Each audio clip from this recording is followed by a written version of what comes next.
Hey, I've saved up quite a bit. I'm Mary. I smirked as I looked at my phone. I just turned 29, been married for 2 years, and work full-time. Even though my coworkers think it's creepy, I can't stop smiling because we're finally close to saving enough for our dream home. The bank balance displayed on my phone was near the goal. My husband, John, whom I married after dating at work, and I don't have kids yet. We've been waiting to have kids until after building our home.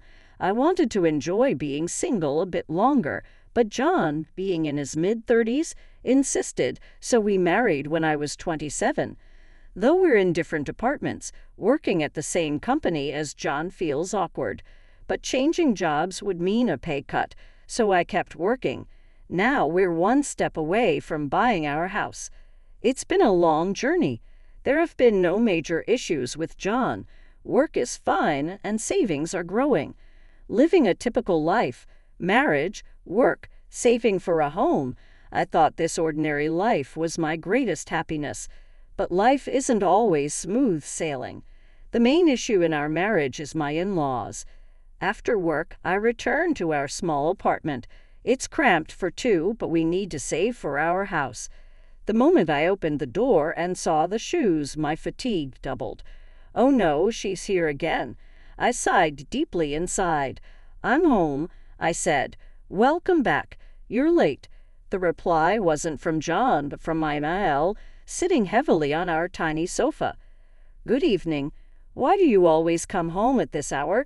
She asked. My in-laws live 3 subway stops away.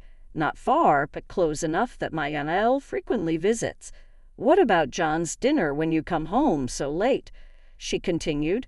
She always says something like this, with no words of sympathy for my late work hours, just complaints.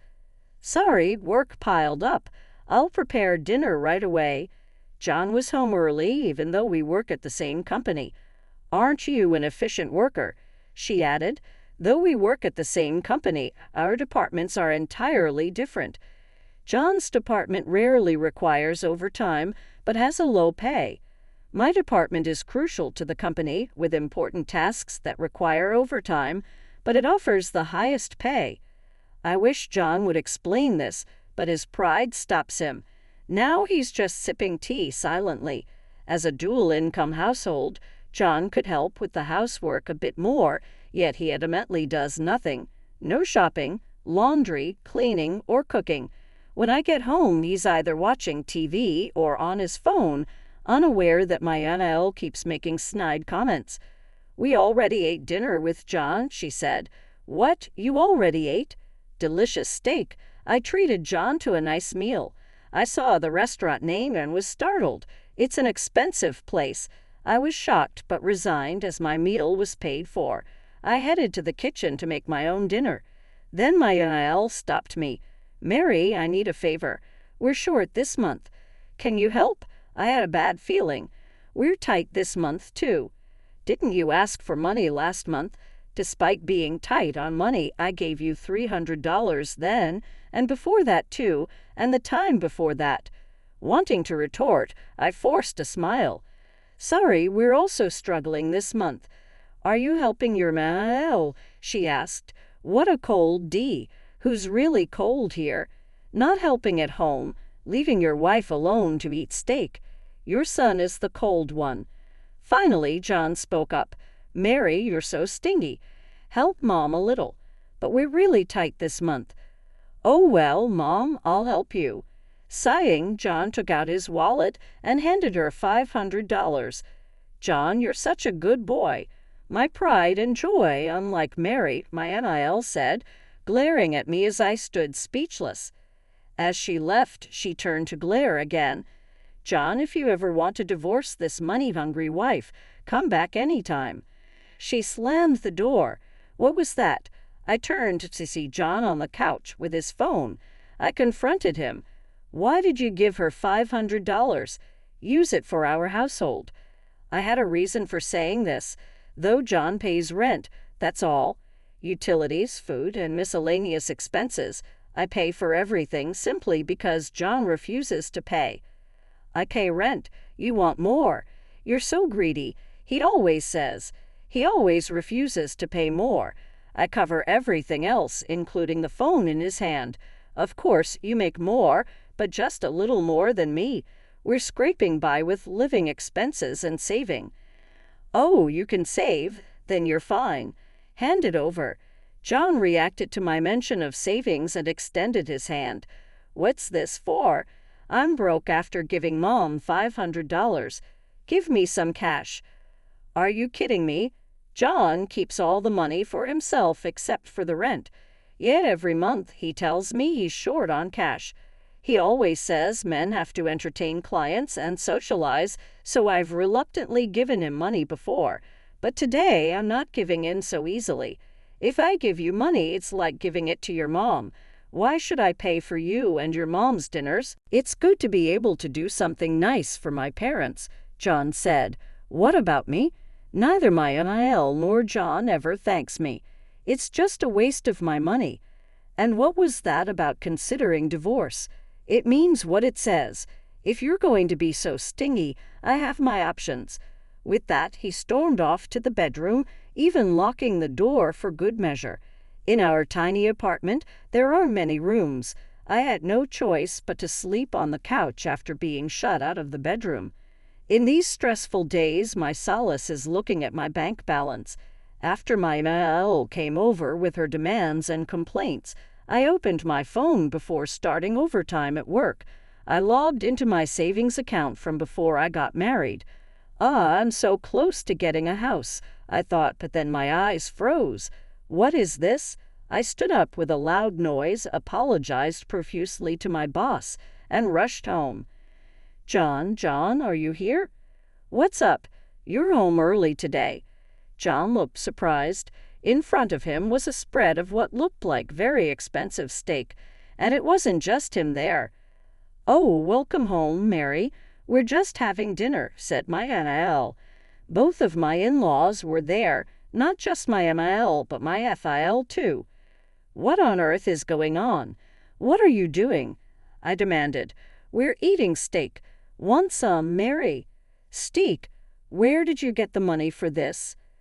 "Oh, we had a little windfall." "A windfall?" John and my in-laws looked uneasy as I cornered them, refusing to let them escape.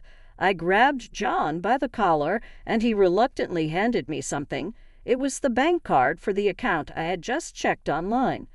"What do you mean? How did you withdraw this money?" "I guessed your PIN and it worked. That's not the point. What made you think you could take my money without asking?" The money I had been saving diligently since before I got married had been nearly wiped out without any remorse. John admitted to taking the money, laughing casually, which made my anger boil over. "Shut up. We're married, remember. What's yours is mine." "Don't be ridiculous. This is the savings I've been building up since I was single." "Give it back." "What are you talking about? A wife's money is obviously her husband's money. How greedy you must be, saving up all this money while living off John." "Exactly. You should be more grateful. Who do you think pays for everything?" "Unbelievable.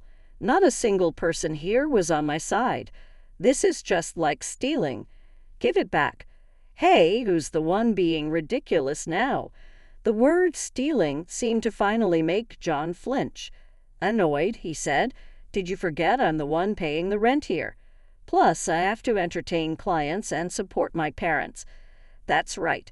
John's a really good son, and you just save up all this money while I cover the rent. What a luxury. You only pay the rent. You hardly ever have to entertain clients, and you ask me for money to support your parents.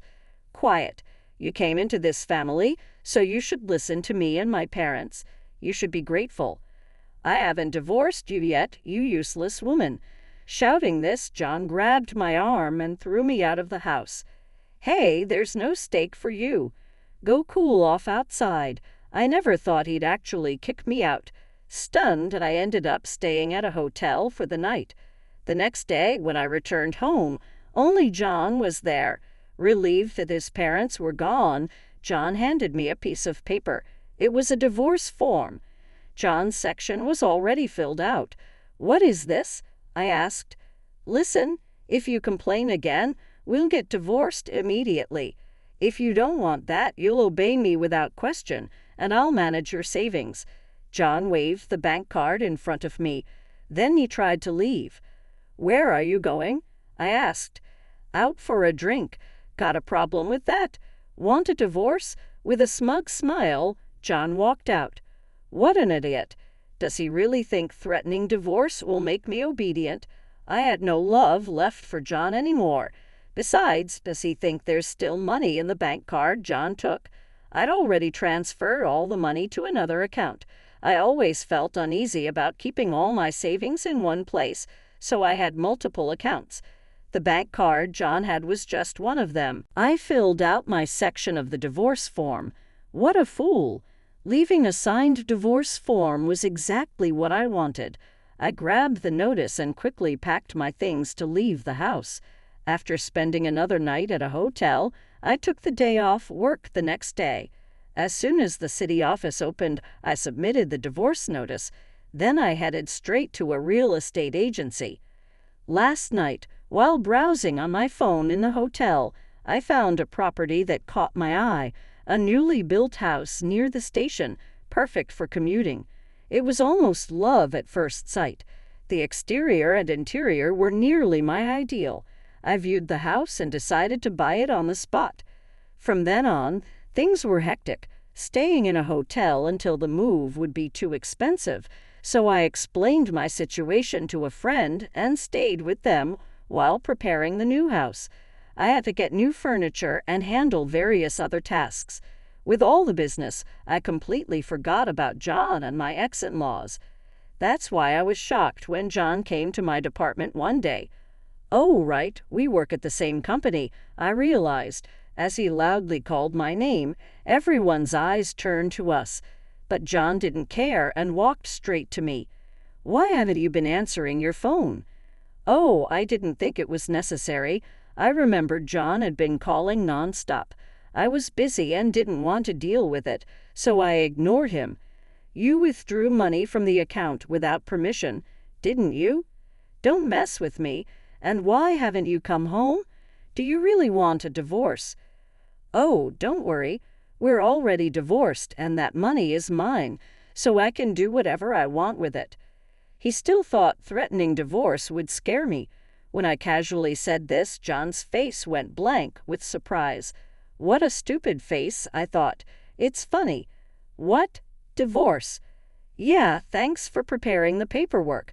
I submitted it." "What? I don't accept this." "It doesn't matter. The divorce is finalized." "Oh, and I've already informed the company, so the process is complete. You might need to take care of some things, too, so let your boss know, okay?" I turned my attention back to my computer, signaling the end of the conversation. I was busy. "Divorce? Where are you living now? You left your stuff at home." "I took what I needed. I'm fine. I'm living comfortably and bought new things."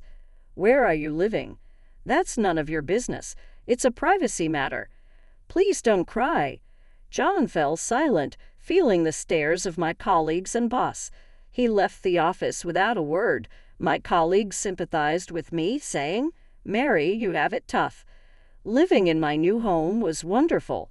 The smell of a new house was incomparable, and it was spacious and comfortable.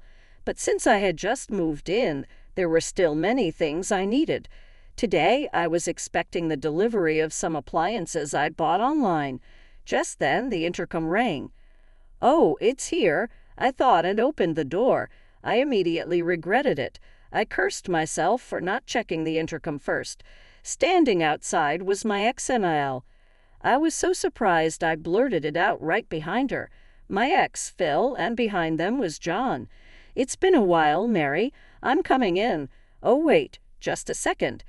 Ignoring my attempt to stop her, my ex-NIL barged into the house, inspecting the place as if appraising it. "This is a nice place." "Oh, and I like this furniture. Move it to my room, will you?" "Well, there's more room, too." "This will be our room." "Oh, wait a minute. What are these curtains? They have terrible taste. I'll choose new ones, so give me some money." The yard is quite spacious. Maybe I'll start a garden." "What on earth are they talking about?" Confused, I looked back at John. "John, what is? Be happy, Mary." Just as I was about to demand an explanation, my ex-NIL interrupted. When I looked at her, she had a triumphant expression on her face. "It's not much of a house, but it's a decent gift for us. We'll move in since it's a two-family home." "What? Of course, you'll do all the housework. We'll let you give us a $1,000 monthly allowance." What? What are they even saying? Are they aliens? I tilted my head in confusion. What do you even mean? I'm single now. My ex-NIL looked shocked. I was surprised, too. "John, you didn't tell them I don't accept it." John shouted, but the divorce was already finalized. Whether he accepted it or not, we were complete strangers now. When I said that, my ex-NIL turned pale. "What? Are you abandoning us? My parents live in the countryside. I'm planning to bring them here soon." "Don't be ridiculous. This house is ours." "No, it's mine." "What is she talking about? I bought this house with my savings and it's in my name." "Then where are we supposed to live?" "That's not my problem." Apparently they had sold their house. The deal was already done. They planned to live comfortably here with the money from the house sale and what they could squeeze out of me. What a horrifying plan. Anyway, I don't accept this. My ex-NIL kept arguing, but it didn't matter. We were already strangers and this house was mine. "I don't accept it. Absolutely not." Shouting, my ex-NIL tore down the curtains in a fit of rage. "Hey, what are you?" "I don't need such tasteless things. This is my house, so I'll do as I please." "That's right. What's yours is mine. I don't accept the divorce, and my parents and I will live here too." John shouted, "Yeah, and this is my house too." Wow, things were really getting out of hand. Finally, I heard sirens. I had secretly called the police as soon as John and my ex-NIL forced their way into the house. The police had finally arrived. "Hey, what are you doing?" "We haven't done anything wrong." "Yes, if you're taking someone, it should be this woman." The three of them protested loudly, but it didn't matter. Entering someone else's house without permission is trespassing, and breaking someone else's property is vandalism. Apparently, these people didn't understand that. After a lot of shouting, they weren't arrested but were taken away by the police. It had been a completely chaotic day. Later on, even after being released by the police, John came back several times demanding we get back together. He even started bothering me at work, so I reported it to my boss, who gave him a stern warning. Word about him using his wife's savings and barging into her new home spread around the office, and John was ostracized by everyone, leading him to quit his job. He seemed to have a breakdown and struggled to find new employment. My ex-in-laws, having sold their house, moved into the cheap apartment where John and I used to live. The old, poorly maintained house didn't sell for much. The three of them would have to scrape by on that money in the cramped apartment. Finally freed from everything, I now live a comfortable and carefree life in my new home. I asked my parents from the countryside if they wanted to live with me, but they said they weren't ready to move yet. So for now, I enjoy living alone. If I find a good partner, I might consider remarrying, but I'm in no rush. For now, I want to get a dog, something I couldn't do in the apartment. I also want to try gardening and have friends over for home parties. Looking at the blue sky from the window, I thought to myself, I want to continue to live happily by doing things that I have not been able to do before.